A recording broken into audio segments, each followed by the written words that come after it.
Good morning বন্ধুরা, আমি শর্মিষ্ঠা। আমার শর্মি লাইফস্টাইলে তোমাদের অনেক অনেক স্বাগত জানাই। তো আজকে সুন্দর একটা দিন, এত দিনের অপেক্ষার পর আজকে ফাইনালি বৃষ্টি নেমেছে। তো বৃষ্টির ভরা দিন দিয়ে তোমাদের আজকে দিনটা শুরু করছি আমি। তো দেখো কি সুন্দর বাইরে বৃষ্টি হচ্ছে। আমি একটু ছাদে গেছিলাম ভিডিও করতে। তো খুব সুন্দর লাগছে আজকে। আজকে ওয়েদারটা এত ভালো যে কিছু বলার নেই। এত ভালো ওয়েদারে ভাবলাম তোমাদেরকে একটু ছাদের দৃশ্যটা দেখাই যে কি সুন্দর বৃষ্টি হচ্ছে। এখন নিচে যাব, নিচে গিয়ে ব্রেকফাস্ট বানাবো। ছেলে মেয়ে উঠে গেছে, চলো তাহলে নিচে যাই। তো দেখো বন্ধুরা, আজকে আমি ব্রেকফাস্টে চাউমিন বানিয়েছিলাম। আর এখানে সোনা মাম্মামের জন্য একটু বেড়ে রেখেছি, আর দান সোনার জন্য একটু রেখেছি। দুজনকেই দেবো চাউমিন। যে সোনা পাপাকে খেতে দিয়ে দিয়েছি। কেমন হয়েছে বল?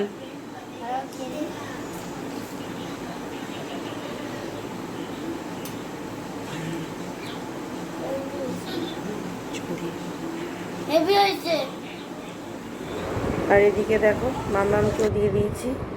মামাম একা হাতেই খাওয়া শুরু করে দিয়েছে। কি খাচ্ছে সোনা মাম্মা? ওরে বাবারে বাবারে, এত খুশি এত খুশি! হ্যাঁ, খাও। ও আমাদের বড়দের খাবার পছন্দ করে বেশি, এবং ওকেও সবার মতো বেশ সাজিয়ে গুছিয়ে দিলে, প্লেটে চামচ দিয়ে দিলে ও ভীষণ খুশি মনে খায়। তো ভাবলাম চলো আজকে রোজ রোজ ওর দুধ রুটি, দুধ এই দুধ সেই খাবার না দিয়ে আজকে একটু চাউমিন দিই। ওরও তো একটু স্বাদ বদলের দরকার আছে, তাতে যদি একটু মামাম খুশি হয়। মামা খাও, ভালো হয়েছে। সব থেকে বড় চামচটা ও নিয়েছে, এটা আমার চামচ ছিল। তো ও নিজের চামচ না নিয়ে আমার চামচটা নিয়ে বসে পড়েছে। ঠিক আছে, চলো খাইয়ে তো সেই আমাকেই দিতে হবে, চামচ যেটাই নিক। কেমন হচ্ছে মাম্মা? উই বাবা উই বাবা, দাও আমাকে, দাও আমাকে, দাও, আমি খেয়ে নিই, দাও। খাও, হ্যাঁ খাও খাও, একা একা খাও দেখি, খেতে পারো নাকি? দাও আমি খাইয়ে দিই, দাও। নাও, চামচে করে নাও আর খেয়ে নাও। শোনো বাবা, খেয়ে নাও তাড়াতাড়ি, তারপরে পড়তে বসতে হবে। নাও মাম্মা, খেয়ে নাও তাড়াতাড়ি, তুমিও খেয়ে নাও।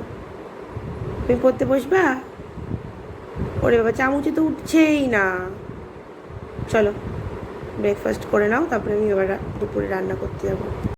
দেখো এই করতে করতে আবার দুপুরে রান্নাও আমার সারা হয়ে গেছে।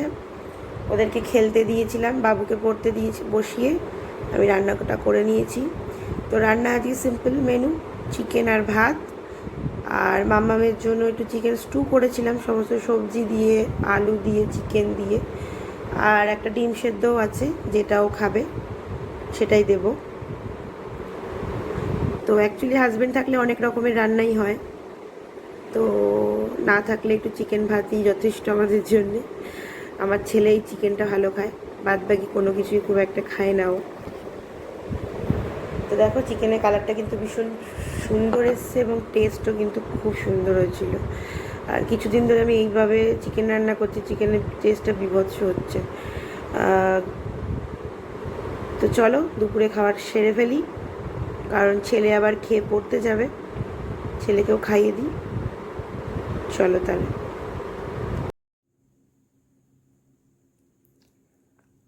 তো দেখো ছেলের ভাত বেড়ে দিয়েছি, ওকে খেতে দিয়ে দিও, পড়তে যাবে। হুম সাবধানে যাও।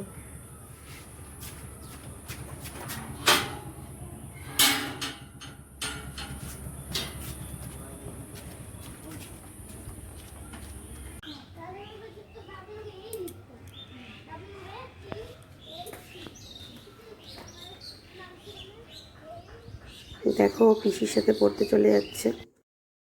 দেখো অনেক কাচাকুচি করেছিলাম আজকে, তো প্রচুর জামা কাপড় বেরিয়েছিল, সেগুলো সব ভাঁজ টাজ করে ফেললাম।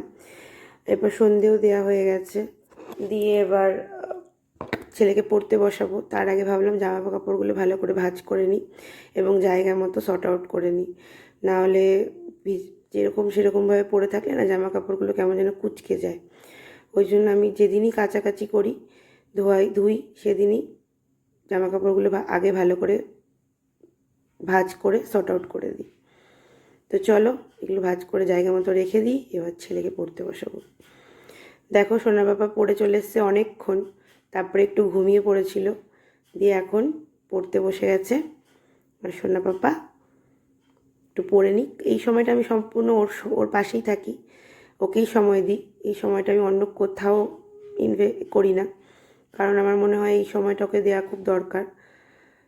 তো সন্ধ্যেবেলাটা ওর পাশেই আমি ওকে নিয়ে পড়তে বসাই। আর এদিকে নিচে মাম্মামকে দিয়ে দিয়েছি খেলনা নিয়ে, মাম্মাম বসে আছে একটু খেলুকও। তো মাম্মামকে খেলতে দিয়ে আমি বাবু সোনাকে পড়াচ্ছিলাম। কিছুক্ষণ খেলার পর ওর দিদি এসে ওকে আবার নিয়েও গেছিলো ওর জেঠুর ঘরে। তো এইভাবেই জীবন কাটছে আমার। কিন্তু অনেক মানুষকে না বোঝাতেই পারি না যে হাজব্যান্ড ছাড়া একটা মা কিভাবে তার দুটো বাচ্চাকে একা হাতে সামলায় এবং তাতে কতটা স্ট্রাগল থাকে। মানুষ ভাবে কি যে পয়সা থাকলেই মনে হয় সব কিছু সুখ কিনতে পাওয়া যায়, কিন্তু না, পয়সা অবশ্যই দরকার। পয়সা ছাড়া হয়তো স্বাভাবিক জীবনযাপন কাটানো খুবই কঠিন, কিন্তু তার সাথে মানুষটাকেও প্রয়োজন হয়। যেমন আমার সন্তানরা তার পাপাকে সবসময় পাচ্ছে না, আমি স্ত্রী হয়ে আমার হাজব্যান্ডকে পাচ্ছি না। তো সমস্ত না পাওয়াটাকেও আমাদের মেনে নিয়ে এগিয়ে যেতে হয়। মানুষ ভাবে কি যে তারাই জীবনে অনেক কষ্ট করে ছেলেমেয়ে মানুষ করেছে, কিন্তু না গো বন্ধুরা, এখনও জীবনে ছেলেমেয়ে মানুষ বলো, বিশেষ করে হাজব্যান্ড না থাকলে প্রচুর স্ট্রাগল করে ছেলেমেয়ে মানুষ করতে হয়। আগেকার দিনের মতো ছেলেমেয়ে মানুষ করলে ছেলেমেয়ে মানুষ হয় না, তাদের পেছনে প্রচুর এখন খাটনি করতে হয়, তবে ছেলেমেয়ে একটা জায়গা পৌঁছাতে পারে। যাই হোক, এইসব মানুষদের কথা আমি বেশি পাত্তা দিই না। তো দেখো বন্ধুরা, রুটি করতে চলে এসেছি, কারণ ছেলের পড়া হয়ে গেলেই খিদে পেয়ে যায়, তো ওকে খেতে দিতে হবে, তাই জন্য রুটি করতে চলে আসলাম। কারণ বললাম যে একার জীবনে সব কিছু একাই করতে লাগে, কিন্তু মানুষ ভাবে কি যে পয়সা দিলেই মনে হয় সব কিছু হয়ে যায়, পয়সা দিলেই খাওয়ার চলে আসে, পয়সা দিলেই সব কিছু চলে আসে। যাই হোক, এইসব মানুষদের কথা বেশি ভেবে লাভ নেই। নিজের জীবনে এগিয়ে যেতে হবে, নিজের ছেলে মেয়েকে মানুষ করতে হবে, মানুষের মতো করে মানুষ করতে হবে, এটাই আমার দৃঢ় প্রতিজ্ঞা। তো চলো, আমার হয়ে গেছে, এবার ছেলেকে খেতে দিয়ে দেবো। খেতে দেওয়া হয়ে গেছিলো, খাওয়া দাওয়া আমাদের সবার কমপ্লিট। এবার দেখো বসে পড়েছি ছেলের আবার কাজকর্ম নিয়ে। তো এগুলো হচ্ছে কার্ডবোর্ডের ওপর দিয়ে সেভ করতে হবে। কার্ডবোর্ডগুলোকে আগে কালার পেপার দিয়ে আমি কালার করে নিয়েছি, তারপরে কার্ডবোর্ডগুলো কেটে নিয়েছি সার্কেল, ট্যাঙ্গেল, রেক্ট্যাঙ্গেল, স্কোয়ার শেপে, যেরকম ওদের স্কুলে আর কি বলেছে তেমনভাবেই করছি। তারপর এগুলোকে আবার ওগুলোকেও কালার পেপার দিয়ে সমস্ত কিছুভাবে আঠা দিয়ে আটকে ওগুলো এবার লাগাবো। তো সারাদিনটা এইভাবেই কাটলো বন্ধুরা। খুব একটা ভিডিও করতে পারছি না, কারণ একটু চাপেই আছি। মেয়েটারও শরীর ভালো না, আমারও তেমন শরীর ভালো না, তার উপর দিয়ে ছেলের স্কুল খুলবে, তার একটা সমস্ত কমপ্লিট করতে হবে, তার অনেকগুলো প্রজেক্ট আছে, সেগুলো কমপ্লিট করতে হবে। তো সব কিছু নিয়ে একটু তাড়াহুড়োতে আছি, তাই জন্য খুব একটা ভিডিও করতে পারছি না। তো চলো, এইভাবে তোমরা আমার পাশে থেকো, আমাদের সাপোর্ট করো, আর তোমরা সবাই সুস্থ থেকো, ভালো থেকো, আমার চ্যানেলটাকে সাবস্ক্রাইব করে দিও। শুভরাত্রি, গুড নাইট, সবাই ভালো থেকো।